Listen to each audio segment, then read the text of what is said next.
Welcome back into Boston. Has entered the chat. Are you ready for some football? We are. Ooh, hey. She's still at the Morgan Wallen concert. Honestly, I had half a brain cell to be like, should I wear the tour T-shirt that I bought? And then I was like, Casey, don't be a teenager. Like, come on. Wear it tomorrow. I didn't say it wasn't going to make an appearance this week. I didn't want to like come in here and like shove it down everybody's throats. I like what you did today, though. Oh, this is still cowgirl. This is like prime Casey form. Like, I like this. Give me some fringe and I'm good to go. Yeah, I can dig it. Yeah. All right, so let's talk Patriots here because Mike Vrabel's not messing around. So I want to get into a tweet. Ari Miroff tweeted this. So 4 guys now from this 2024 draft class remain. 2 of them are going to be on IR. And remember, Vrabel called everyone rats for this Jalen Polk news. He never really confirmed or not, so we're assuming he's out for the year. But look at all these picks who are either no longer here, stink, or are hurt. Are you kidding me? Vrabel has now sent 3 players from last year's draft packing. Caden Wallace will be the backup at best here. We know that. Polk cooked for the season, we think. Marcellus Dial in the same boat. Javon Baker's on the roster bubble. Like, there's a real chance here that Drake May survives as the lone 2024 draft pick by next season, which you know where I'm going, Casey. That is a fireable offense for Elliott Wolf. Any other franchise. But for some reason, he's a Teflon Don here. He's untouchable. And everyone gives him all the credit for Drake May, which I ain't doing because it was obvious to take Drake May where he took him. He's the best quarterback available left on the board. Don't overthink it. You want a cookie because you didn't overthink it and go get J.J. McCarthy? I ain't giving it to you. You took the guy you're supposed to take. I'd hit you with a Wolf sure right now, but I'm going to play devil's advocate instead. Devil's advocate says, when was the last time you would say that this Patriots team was good? Was good? Good. Competitive. Probably, I don't know. Maybe Mac Jones's rookie year. I thought they were okay. They didn't really do anything. Okay. What were they, 10-7 that year? Someone check me on that. Mac looked like the future was bright. They lost in the playoffs, if I'm not mistaken, pretty bad. But that was a good team. So, like, you're trying to draft for X head coach, X system, X head coach, X system, X head coach, over the past 4 years, how many coaches and systems and changeovers have they had? So you're basically always behind in the draft class of which can actually be usable coming up. So this is why I feel like the way that Vrabel came into this and knowing the caliber of like his coaching style and how hands-on he is, you have to give him a team that he can orchestrate. That's why my favorite thing to say about Vrabel, it's not about the sexy name, it's about what's going to work for him, what he can coach the best potential out of. So while I give Wolf some heat, this is not me defending Wolf whatsoever. It's just like, how do you draft for the turnover that this team has faced over the past 4 seasons? That's fair. And so you're going to weed out, like, a lot of these guys got to go. Here's where you're right, is that even this draft class they just had, Mike Vrabel has his imprint on it, and it appears early on. We'll see. I feel like a number of fans said that this was a better draft situation that New England has seen in quite some time. I think it was. It has to, obviously, we have to see it over time, but it does certainly feel as though this draft was a really good one, quite frankly. I mean, Will Campbell, Travion Henderson, like, you got some guys here. Kyle Williams, maybe. So I don't know. We'll see. I'll give credit to Vrabel in this sense, not just a draft, but he could have got the job, and just cut a bunch of guys right away. Some coaches do that. I'll give him credit, and no one would have knocked him for that. I'll give him credit in that he allowed the offseason. He allowed OTAs, mini camps, training camp, preseason, before he started making some decisions here. Well, you're just and that's credit to him. Yeah, like, how can you look at a player and say whether or not they some coaches do, which is crazy to me because some coaches really don't know. So I think they gave him time, because a big tell for a coach, I would say, in terms of like what players you can work with and like actually be a fulfilling roster spot, is how well they adapt. I think Vrabel likes that adaptive period to see how they get acclimated with the system, how they deal with the discomfort of adjusting to a new system, because he's such a character guy at the end of the day. So like having that off season, I think he learns more about his players so that he can figure out where his coaching style can come in best for each individual guy. To play out as a whole. Well, I need that coaching style on this offensive line, because according to this tweet from Jeremy Fowler, which, by the way, this was in response to other players around the league being shopped. But take a look at this. The Patriots are in a similar situation.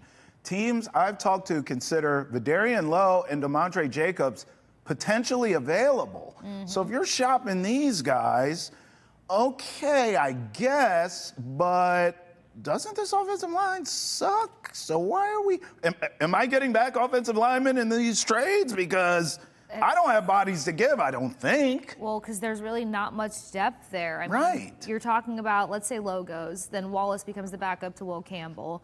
You're already talking about some mess going on at center. It looks like Ben Brown's really kind of pushing the envelope there. But then outside of that, like, unless Marcus Bryant continues to be this unsung hero that we've talked about throughout training camp and being surprising, Jacobs being gone, there's no depth at right tackle, but Morgan Moses is going to be Morgan Moses, hopefully, you know? So the depth part scares me, but seeing these names being shopped around and then a few other ones, like, it just makes you think.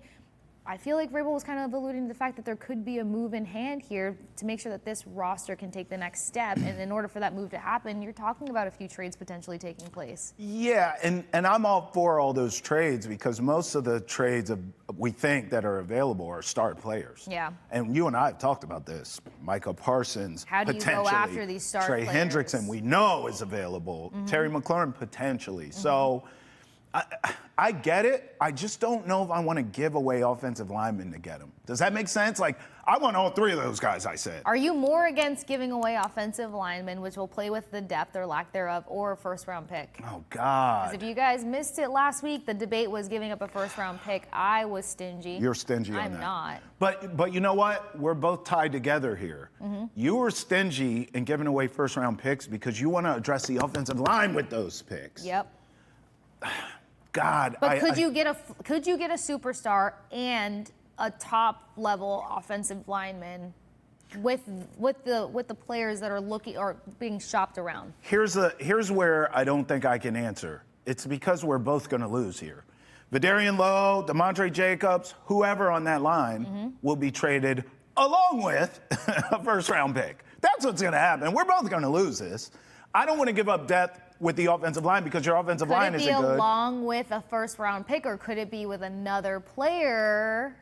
And like a second-rounder or whatever. Maybe. 3 Patriots, a second-rounder. I guess my answer would be I'm probably more on your side in that scenario. I would rather give away the depth on the offensive line and a Kyle Duggar, who we'll get to in a second. Right.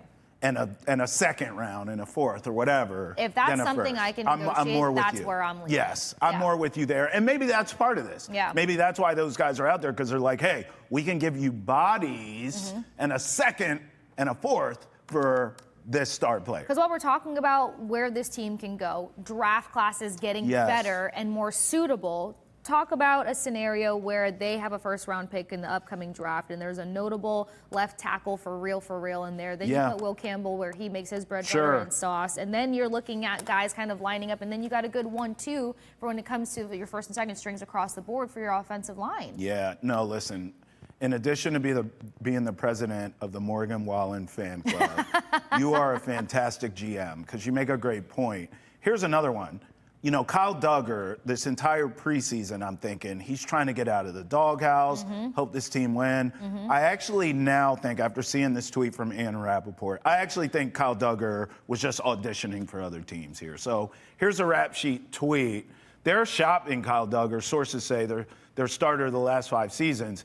He did thrive here. He eventually earned a 4-year, $58 million contract extension, but the new staff appears to view him differently. He's played deep into these preseason games. I also would add, I don't think he's done anything to help his next team odds or whatever in terms of his performance in the preseason. He's just been all right. He's been ordinary.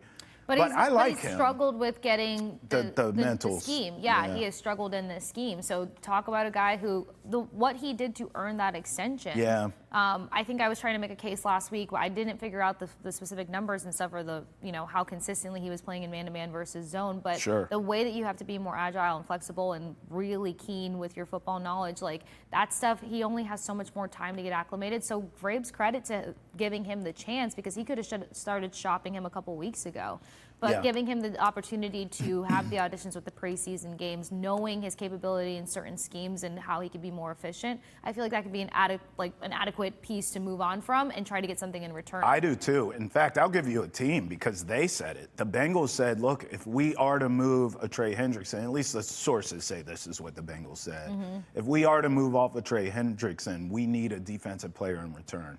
Kyle Duggar makes a lot of sense to me. Maybe you have to throw in another guy, another body, preferably defensively. I don't want to get into this offensive line and then give up whatever you're giving up, first round, second round, whatever it is. There's some young third stringers on the defensive side I think they could package in. I mean, at this point, Keon White feels like someone, right? Actually. I mean, if it's Keon White, Duggar, and a second, that's not a bad trade. I'm okay. If you're the Bengals, because you have no one defensively. So I get two guys who can start now for me. I'm not saying they're Trey Hendrickson, but they can start. And then a second round pick, that's a trade. Yeah. We just solved it. And they clearly don't have to be a Trey Hendrickson because, well, throwing things. Yeah. That's because the trade works. That's why. I'm impressed with our GM skills. I got so excited. No doubt. Hey, keep rolling with us here on Boston Has Entered the Chat. We'll be back. And by the way, if you want some merch, go to NessonWickedWearables.com to get your drip, baby. Come on, I got one on the way myself. We'll see ya. Stay with us. We'll be right back.